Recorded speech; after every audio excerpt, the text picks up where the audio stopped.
Mauriziako okupatzaileak kanporatu dituzte goizuntan, Baionako Santa Ursula Karrikako eraikinetik arratsaldeon ikusentzuleok eta gazteek iragarri dute okupazio dinamika bat abiatuko dutela laster, beraiekin hitz egin dugu eta bestalde Top 14 Errugbi Ligaren final aurrekoak hartuko ditu gaur eta bihar Donostiak, Realearenak 70.000 gora errugbizale jasoko ditu Gipuzkoako hiriburuak, asko eta asko iparraldetik, beraz, xehetasunak emanen dizkizuegu gure saioan. Ongi etorri!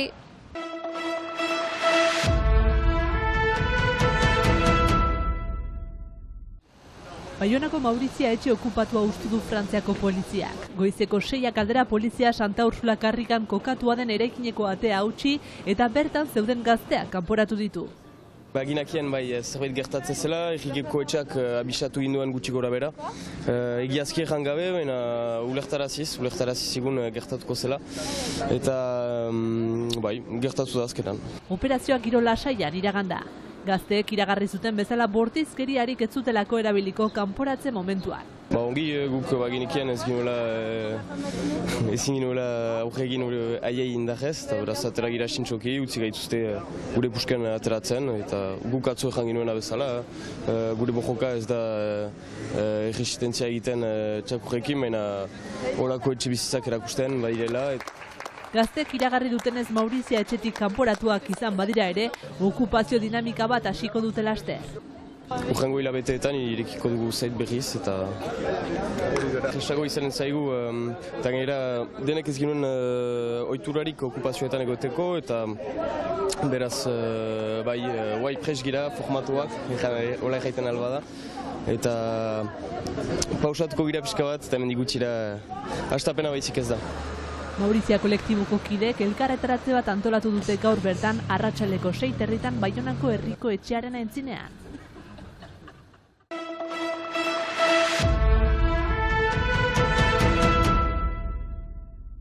Senatuko hauteskundeak irailaren 24an egingo dira departamentuko 3 senatari berriak hautatzeko eta Ipar Euskal Herrian boz eskubidea izango duten hautetsien edo hautesle handien zerrenda gaur jakinda.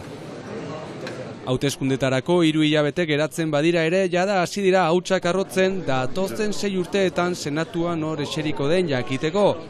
Pirinio Atlantikoetako egungo 3 senatariek jada iragarri zuten Urdin Euskal Herri irratian berriz aurkezteko asmoa, eta zentzu horretan, Frederik Espainiak sozialistak EH Bai alderdiari jakinarazi dio prest legokeela beraiekin akordio bat osatzeko eta ezkerreko aliantza bat ehuntzeko. Abertzaleek balizko akordio bat egitearen alde bozkatu dute berriki ezohiko biltzar nagusi batean eta Espainiakekin ez ezik beste alderdi eta korronte batzuekin negoziatzaren aldekoak dira. Berdeekin kasu eta ikusi beharko da alderdi komunistak ere zer egiten duen naiz eta iragarri duen ez direla EH Bairekin deus egiteko prest. Ezkerrean beti Sandra Pairera intsumisoak legegileko hauteskundeetan 5. barrutiko hautagai izan zenak senatura ere aurkeztuko dela iragarri berri du. Bolo-bolo dabilen beste izen bat, Jarrene Etxegarai Baionako auzapez eta Euskal Hirigune Elkargoko lehendakaria da. Erabaki zaila dela eta berandu baino lehen erantzungo duela dio. Zaila izan ere senatari balitz bere kargu oro utzi beharko luke senatura joateko. Egungo departamentuko beste 2 senatariei dagokionez, Mas Brison Baiondar errepublikanoa herriz herri ibili da hautetsiak ikusten eta balizko bozak biltzen. Eta moden alderdiko Denis Sanpe esan bezala berriz aurkezteko asmoa adierazi badu ere, azken 6 urteetan oso ikusgarritasun txikia izan du lurraldean. Edozein moduz, datozen asteetan pixkanaka asoatzen joango dira irail astepenerako prest beharko lukeen xake partida honen pieza guztiak.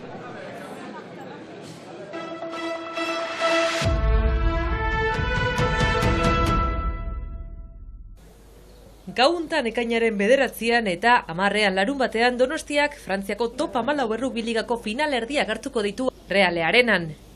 Top 14 Frantziako Errugbi Ligako finalerdiek estadioaren armailak eta hiriko karrikak zale ez beteko dituzte eta jarduera programa zabala antolatu dute Gipuzkoako hiriburuan. de nos attentes sur un événement comme les demi-finales. Zela jau zoragarria da horrelako ekitaldi baterako modukoa. Mugatik aingertu egonda eta berritasun puntu bat ematen dio gainera. sur nos radars. Ostiralean gaueko 9:05 Toulouse eta Racing 82 taldeek lehen finalerdia jokatuko dute. Eta larun batean, arratsaldeko 5:00 bigarren finalerdia jokatuko dute Stade Rochelle eta Bordeaux-Begle taldeek.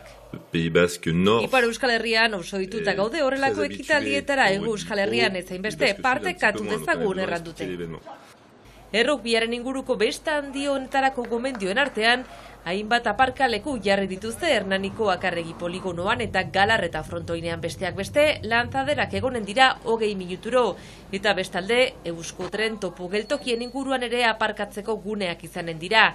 Besteak beste, Fikoban, Irunen, Hurbil merkatalgunean edota hipodromoan. Baita autobus geltoki ondoan ere Miramonen, Zuatzun edota Garberan. Anoetako Real Arena estadioko hegoaldean jarriko da fanzonea eta bestetik Saguesen jarriko da Village Top 14 eremua. Saguesen bera-bera errugbi taldeak Basque Beer Festival garagarnoa azoka antolatuko du. Herri kirolen erakustaldia, euskal gozoen merkatua, bertsolariak, trikitilariak edo zaleak estadiora lagunduko dituzten txarangak egonen dira hiri osoan zehar. Eta ekimenekin batera, Anoetako kirolirian larun bat goizean 11:00 goiti, Carmelo Baldafrontoian Jaialai Music and Drinks Festivala antolatu dute eta helburua zaleak zesta puntara hurbiltzea izanen da. Ostean eguardiko 12:00 Anoetako mini estadioan Euskarian eta Katalunia selekzioen arteko partida ikusteko aukera egonen da Euskadiko Errugbi Federazioak antolatuta. Larunbateko maiota emaio ofizial. Euskarian taldean Nafarroa, Gasteiz, Ordizia, Maule, Angelu, Donibane, Loitzune eta Getxoko jokalariak izanen dira eta aurkaria Katalunia izanen da. Errugbiaz gozatzeko asteburua beraz Donostian, iparraldetik jendetza espero da izan ere partida hauetatik aterako dira ekainaren 17an Pariseko Frantzia estadioan finala jokatuko duten bi taldeak.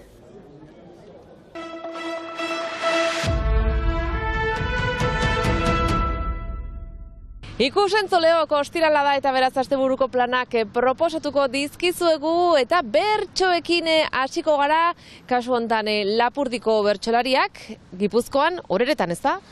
Bai, ala da azken aste eta azken egunetan aipatu izan ditugu gure bertsolari gazteenak, izan Xilaba Txikia edo izan Eskolarteko Euskal Herriko txapelketa, beraiekin eta berai buruz mintzatu izan gara eta gaur beraiek entzuteko proposamena egingo dizuet, zuk esan bezala gaueko 11:00 horeretan Gipuzkoan egongo bai dira azken 3 eskolarteko txapeldunak.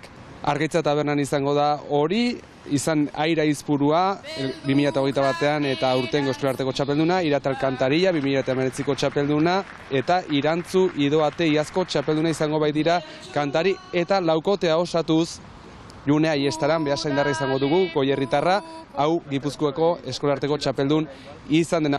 Hori gaurkoari dagokionez eta bihar Larresolon arratsaldeko 7:00 berriz ere bi bertsolari gazte izango ditugu protagonista, batetik Aira Izpurua berriz ere eta Irantzu Idoate bi txapeldun handi, beste bi txapeldun handirekin, bata Amets Arzaius hau ere Lapurtarra eta dakizuen bezala Xilabako aurtengo gaur egungo txapelduna eta Euskal Herriko maila guztietako edo txapelketa orokorreko txapeldun ordea eta beraiekin laukotea osatuz, esan genezake txapeldunetan txapelduna Andoni Gaina izango bai da, Zarauztarra eta esan genezake bertsolari gaztientzat izugarrizko aukera dela beraien maila erakusteko, horrelako bi bertsolari handirekin plazara irten eta egotea hori bihar izango da arratsaldeko 7:00 Larresoroko seminarioko kaperan eta beraz gonbita gure bertsolari gazteak entzuteko eta ikusteko atzetik badatorrela eskola eta gaitasun ederran ere. Mila esker, Aitor, eta beste proposamen bat, oraingoan musikari gazte batzuen eskutik, Quartz taldea izango baita Suspuneko besta komiteak antolatuta kontzertu eskainiko dute, Benafarroatik, Bastidatik, esan bezala Quartz taldeko kide dira, Ibes Mongabur eta Oian Delabin, rock eta blues musika taldea, eta beste musikari bat, Andoni Oiokiegi, ezkerreskuin dabil azkenaldian, Ipar Euskal Herriko bira osoa egiten ari da, eta gaurkoan aierran izaren da, 9:00 goiti. Eta beste musika estilo bat, kasu honetan, Jurre, zure proposamena. Hori da, nik aipatuko izuet gaur bertan iraganen den kontzertu bat, hain zuzen Abia taldeak kontzertu bat eskainiko du Donibane Garaziko Elizan. Abia taldea osatzen duten Maia, Elena eta Amaiak, taldea sortza erabaki zuten 2020an, eta geroztik Euskal Herrian gain ikusten ditugu folk musika zabaltzen. Duela 2 urte bederen, haien lehenengo diskoa plazaratu zuen hirukoteak. Lana animalia naiz eta deitzen da zuzen.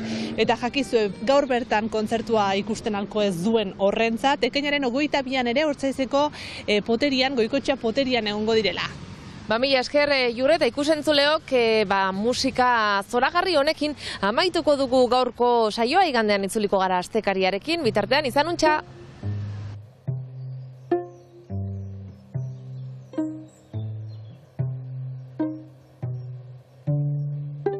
Animalia naiz eta lurra dut maite, ta esnea